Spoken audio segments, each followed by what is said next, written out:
we can talk more big picture stuff and talk about the coaching search, and that's all that's going to matter. I mean, come next week, that's really all that's going to matter. Maybe coaching search / general manager search after you hire the coach, and then the coach tells you this is who I want in here to choose the players and the talent. There's this report going around. Uh-oh.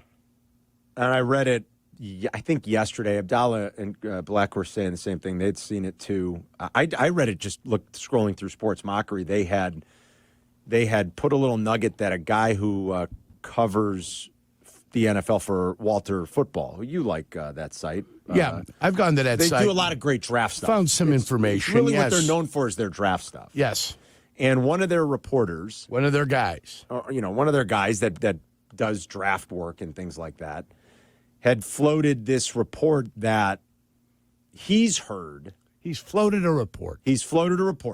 That he's heard Ryan Poles is quietly trying to steer the Bears and Kevin Warren and George McCaskey away from Ben Johnson because he knows the writing's on the wall then for him. The same way Matt Eberflus probably steered the ship away from Cliff Kingsbury, and they ended up on Shane Waldron. I mean, I understand that. I don't think that's a crazy thought. Self-preservation. Yes. If you told me, does that happen in the league, in sports? Of course. Yes, I get it. Like, Ryan Poles doesn't want to lose his job as Bears general manager.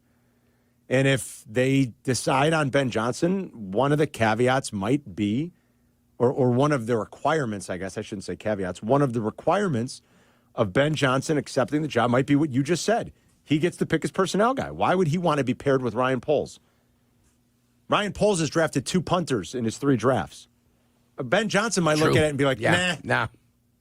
Sorry. No, I don't want that. No interest. Nope. And I wouldn't blame him, and I wouldn't blame Ryan Poles from self-preservation mode. Yeah, and Chris Spielman might be whispering into Ben Johnson's ears, who you want is my brother, Rick Spielman, to be your general manager.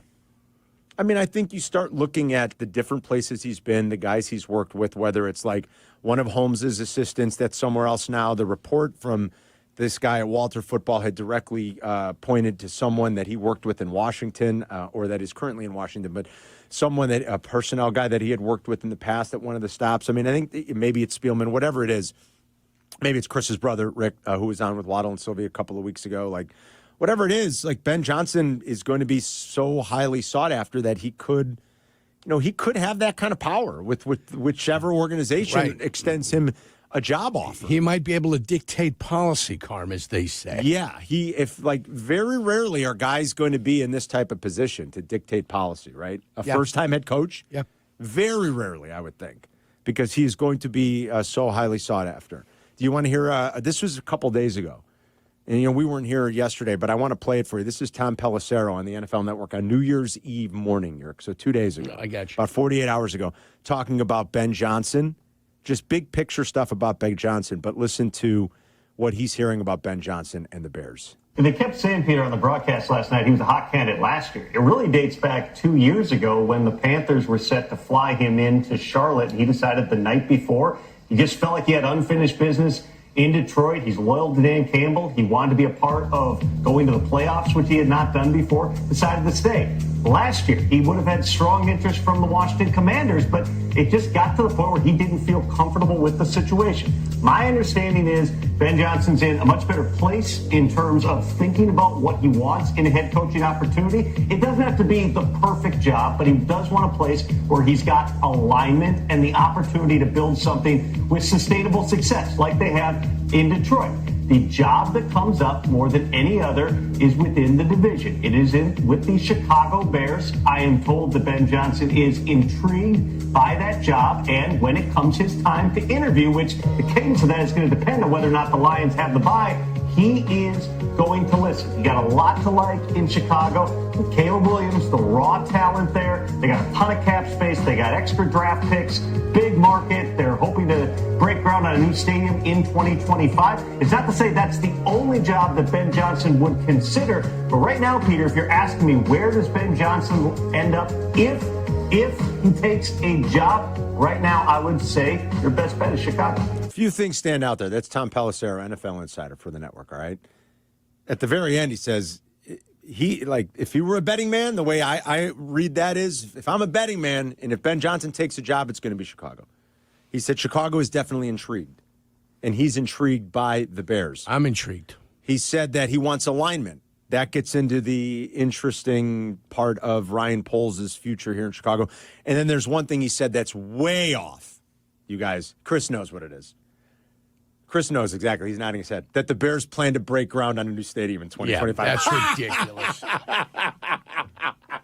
That's comical. Hey, Tom, let us inform you about something, all right? Yeah. You know a lot about a lot, my friend, but we'll set you straight. I'll tell you this. There is a 0.0% chance that the Bears break ground on a stadium in 2025. This whole deal will never be negotiated out in the public. This whole deal will never be agreed upon in public.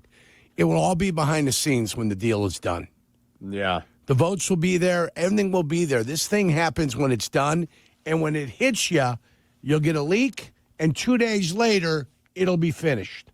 It'll be approved. But just so we know, nothing will be in the forefront. Nothing will be made public. If the Bears financing thing ever gets approved, it will be behind closed doors. It'll be in secret meetings that might have been held over the holidays. They'll just drop it on us? There'll be a leak. Then there'll be a press conference, or there's got to be a vote. Remember, there's got to be a vote. I don't know. I guess.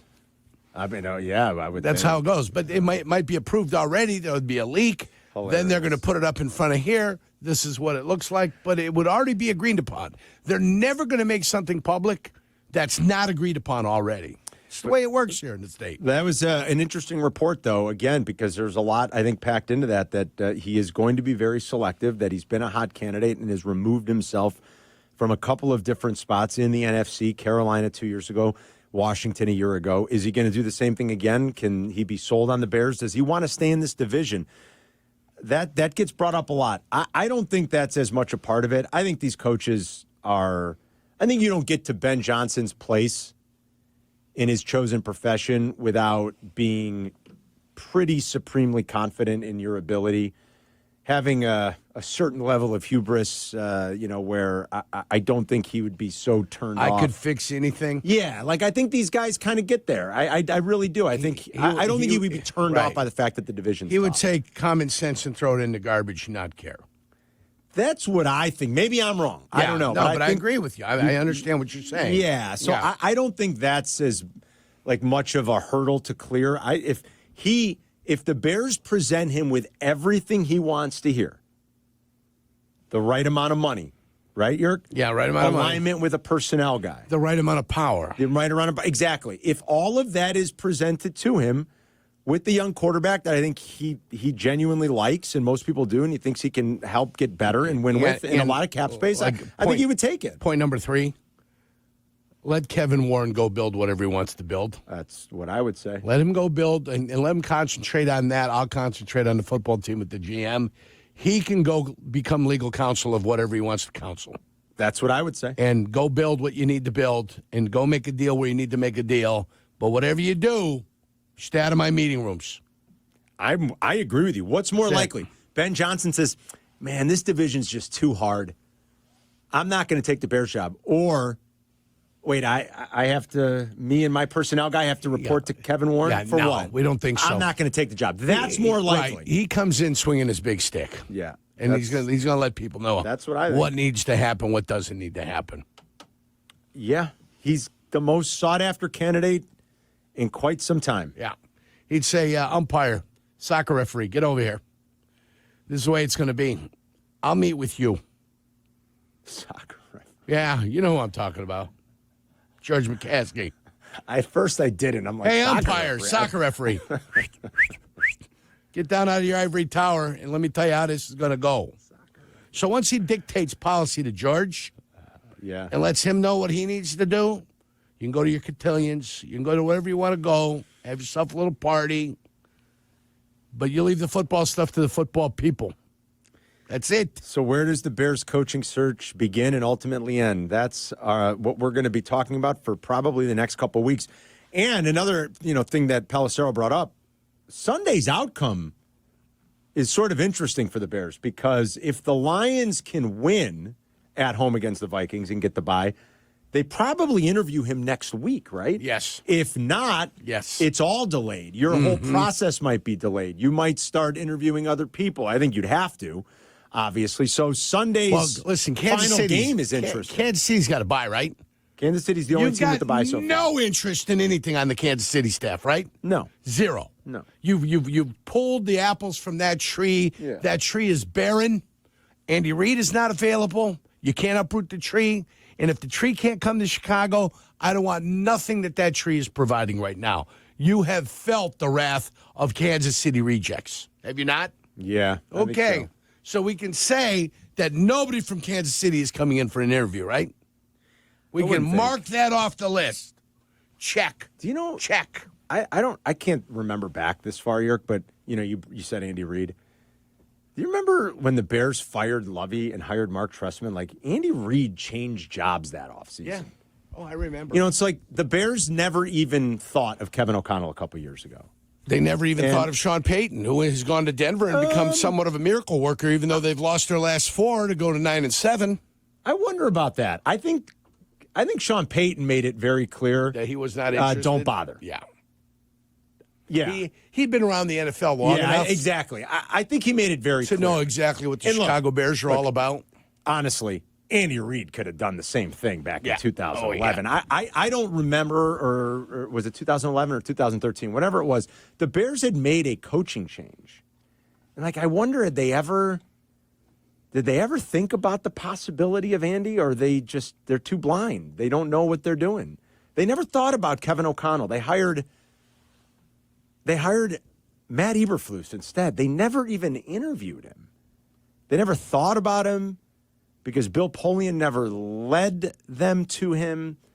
And I wonder about that with Andy because, not that, what does it matter? Yeah. Anyway, I mean, what are you doing? What are you going to kill ourselves? You're beating yourself up right now, Yerk. Carm. When did he go to Andy went in? Yeah, it was Jeez. 2013. Yeah. It was the 2013 campaign, going into the 2013 campaign. Boy, that's worked out quite well for Kansas City, hasn't it? You're just punishing yourself right now. I know. All right, And it was Dorsey that brought him in. John Dorsey was the Dorsey GM was in at the time. Kansas City Yeah, at the John time? Dorsey. Yeah, that sounds about right. And their affiliation goes back to the Green Bay Packer days when he was a scout up there. That sounds about right. Yeah, right when Mike Holmgren got there. See, That's the John Dorsey ascension, and John Schneider too. yes. The guy up in Seattle that's their general manager. He was a 26-year-old punk running around that place. Yeah, before the 2013 season, the Bears, of course, they fired Lovey after that last 10-6 year. And there's a little noise in that number. I get it. They failed down the stretch, and they failed to make the playoffs that year. But Lovey did go 10 and Lovey's last 3 years, 11-5, a conference title appearance, 8-8, 10-6. They fired Lovey. Boy, has it been downhill since. And, Andy Reid changed jobs that offseason, and the Bears had an opening, and they hired Mark Trestman. I don't remember that far back. It's over a decade now. What can I remember? But not good when you look at this team's record since Lovey was fired in a decade plus now that they've been playing. Not a lot of victories, my Remember friend. when we had Jerry Rice on Lunch with a It Legend? was Tim Brown. Tim Brown, that's it was who Tim it was. Brown. Touchdown Timmy Brown. And Yes. Timmy Brown's like, what are you guys doing? Yeah, he goes, Mark Trestman. I'm like, come on, give him a chance. I mean, jeez. Yeah. Trestman was with Frisco in like Raiders. 19... Yeah. Well, he man, was with Frisco too. Yes, yeah. yes. He was there in 94, 95, I believe. I think you might be right. Oh, And- yeah. Oh, yeah. They should have known then. And we went in there and just, we walloped them. We When you guys walloped went them in in the there? Is playoffs. that right? Yeah, 95. It was Yeah. January 96. Yeah. I remember you said that. Yeah. Smacked him upside the head. Gave Steve Young a couple of his first concussions. He thought he was back in Utah. I've heard about that. I said, no, that ain't the Salt Lake, my friend. That's the Pacific right over there, my friend. I've heard about that playoff victory. Yeah. That, you in all your glory. The Bears have one winning season since Lovie Smith was fired. They're terrible. One. They're terrible. And, I mean, I like Liam Cohn, man. I love this guy. Baker Mayfield has thrown 39 He's got touchdowns. 39 We told touchdowns. Cleveland, get rid of Baker Mayfield. You remember that? Yeah. Who's the guy that's on over there? That's our good buddy, Goldwater. What's his name? Goldhammer? Aaron Goldhammer. That's it. Goldhammer. Remember we told Goldhammer that you're going to have to make a decision on this guy and you're I probably don't going to think let him I go? don't think Cleveland was. I think we were right there. Yeah, I don't. I think we were right. But it led to them getting Deshaun Watson. So that domino fell. They And flubbed they're a it, couple, but, did they flub it ever? This is his third team since he left Cleveland. Sorry, my bad. I don't. I love Goldwater. What a good man. Goldhammer. I know. I made a mistake. It's all right. But that Sunday, late in the day Sunday, that did come up in many text conversations. Because everybody believes the Bears are going to Bears this whole thing. Like, oh, they're not already. The first few phone calls, too, I already see on the board. Like, they're not going to get this guy. It's going to be this guy. They're not going to get Ben Johnson. Would the worst thing be ending up with Liam Cohen, excuse me? It might not be. I don't think the worst thing would be that. I don't think it would be. I don't think that'd be the worst thing. Who knows? You never know how it's going to turn out. The Bears might hire Ben Johnson. He might suck, too. I don't know. You don't know. Their history would tell us that they're still going to suck in 5 years. So who the hell knows? I don't know. I prefer they hire Ben Johnson. Ending up with Liam Cohen might not be the worst thing. My guy, Mike Vrabel, has just fallen off the face of the earth. What happened? I don't think that's Mike true. Vrabel, a little too statuesque, a little physical presence, a little bit too much. I think if Bears fans were ranking this thing right now, I think in some order, Ben Johnson and Mike Vrabel are 1 and 2. Okay. That's what I think. And then Liam Cohen has become the candidate that's kind of behind. I think he's ready to close. He's ready to close. I think he's a sneaky good candidate. I do. I think he's a sneaky good candidate. Look, Shane Waldron worked for Sean McVay. We know how that worked out. But we're talking about a head coach here, somebody who can run an operation. He's coached at both levels, college and pro. Yeah. He's had a lot of success calling plays at both levels, college and pro. He's one of McVay's guys. When you look at that Tampa offense, and you think about what they lost at one point during the year, and you're like, well, they're kind of sunk. They lost Godwin for the year. Evans is back, but they lost Evans for a month or 5 weeks, right? Like, they've lost a lot of bits and pieces from that offense. And that whole staff, you can't just give Liam Cohen all the credit. I mean, I think you got to give, I don't think Todd Bowles is the best head coach in the world, but I think you got to give him some credit. Right, yeah. They've stayed afloat and then some. And that offense is, like, dare I say, it's scary good a lot of weeks. They are, especially when healthy. Yeah. I mean, they didn't fall off the face of the earth when they're all banged up either. That's what I mean. Like, they had their rough patch. They were really beat up there in the middle of the season for a few weeks, and they did have their rough patch, but they win and they're in. And Baker Mayfield's going to throw 40 touchdown passes. I don't know how I don't know how prom was for you. It was okay. But I heard a lot of no's. A lot of no's, Carm. So are the Bears ready to hear some no's? I think you guys are skipping someone in between Ben Johnson and Liam Cohen. All right. Okay. Well, I said Ben Johnson, Vrabel. So I said, I was just saying of guys that are like first time. They would be first time head coaches that are offensive coordinators. You're skipping someone. They would be first time head coaches who are OCs right now, and we're skipping someone. Yes. Someone big. I think so. Someone from the pros or college, Adam? No, pros. He's a current offensive coordinator. He's a current OC. He's currently offensive coordinating probably the MVP of the NFL. If you go by odds. Joe Brady. Yeah, Joe Brady. Are you talking about Arthur Smith? No, Joe Brady. I'm talking about Joe Brady. Yeah, I kind of have skipped over Joe Brady for whatever reason. That's a good point. I haven't thought about him as much. Is it because you're ageist? Is it because he's too young? No, I don't think so. Can't have a 35-year-old head coach? I don't think so. I'm only ageist when they're too old. Right. I don't mind the young guys. That's he okay. hates old people. Yeah, I don't like old people. Yeah. I'd say you guys haven't mentioned Brian Flores. I think there's a lot of interesting connections to Warren and Poles with Flores. That's one where Poles. Yeah. Ben Johnson's going to chase me out of here, or my former Boston College teammate is going to keep me here. And Kevin Warren's connection to Minnesota, which I'm with Chris. If I had to put money on it today, Ellen Moore, I would put money on Brian Flores. That might not be the worst thing either. Again, I think it's silly to go defense right now. Seventh choice so far in the wagering public. Brian Flores is? Brian Flores would be your seventh choice. I don't think it's crazy, and I don't think it would be the worst thing for the Bears. But again, that is Bear-esque. It is. That is wonderfully Bear-esque. And to have 6 candidates that might be better or right now ranked a little bit higher. And I honestly don't know why you would go. I don't know. You've got this quarterback and you've got some potential here you can unlock if you find a really good OC that can really help him. Right in front of Mike McCarthy, by the way. Or a really good offensive play caller that you think can unlock him. Like, I don't know why you would do that. I don't. That said, I don't think Flores would be the worst choice. It's funny, isn't it? I'm sorry. They're just funny. I'm just laughing. Everything they do is funny. You know what they're going to do. You know what they're going to do. Brian Flores? They're going to miss on Ben Johnson. They're going to miss on Liam Cohn.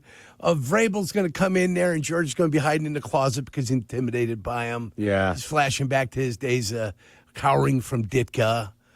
You know exactly what's going to happen, don't you? Can't you feel it in your bones? Oh, man. I can't wait. If you want to say it's going to be a Bears move. Yeah. I can't wait for the fiasco. Then it will be a name that none of us have mentioned. And I gave you the Week 18 buzz, and there's one name that I don't think people have mentioned who they say is going to have interest in the Bears job. McCarthy? Yep. Yeah. Mike McCarthy. Ugh. There he is. That'd Number be very 8, Bears. right behind Todd Bowles. That'd be very Bears, wouldn't it? Gross. It is kind of gross, right? Todd Monken, he's on this list. Todd Monken's on the list? Thomas Brown, interim coach. Monken. What's that? I wouldn't mind Monken. Yeah, There's got to be a reason he's never been a head coach. How old is Todd Monken? He's 67. Yeah, he's up there. Not 60. No, he's 95. up there. There's 95. no way he's 67. He is 95. 58. I knew he was in his 50s for He's sure. with the good kid then. Same age. Yeah, why almost. has Todd Monken never been like the guy? His forehead. Look at the size of that thing. You can show drive-in movies on that thing. That's probably He it. coached Southern Miss for 3 years. Southern Miss, head coach, that's He it? coached Southern Miss for 3 years. This guy's been coaching for a long time. Grand Valley State? The Fighting Irish at Notre Dame with my brother? My heavens, this guy's been Was around. Monken at Notre Dame when your brother was there? Yeah, 91, 92. He was there for at least 1 year. And guess what? Monken's a Chicago guy. Yes, he is. He's a Otto local guy. Wheaton. Mm-hmm. Yes, lovely. I wonder if he's kind of like Fangio, where he's just not going to. Like, Fangio was a head coach. It didn't work out. Maybe he just kind of knows this is what he's good at. He was 13-25 in 3 seasons at Southern Miss. Not the easiest place to win, but boy, 13-25. He was at Georgia with Kirby. Yeah. Oh, yeah. With Kirby. Absolutely. He's been with some great coaches, and he might just know that this is what he's good at. Plus, he's got a pretty good spot in Baltimore right now, too. You got he's pushing that 60, right. and he's got a Ferrari at quarterback. He's got a good organization.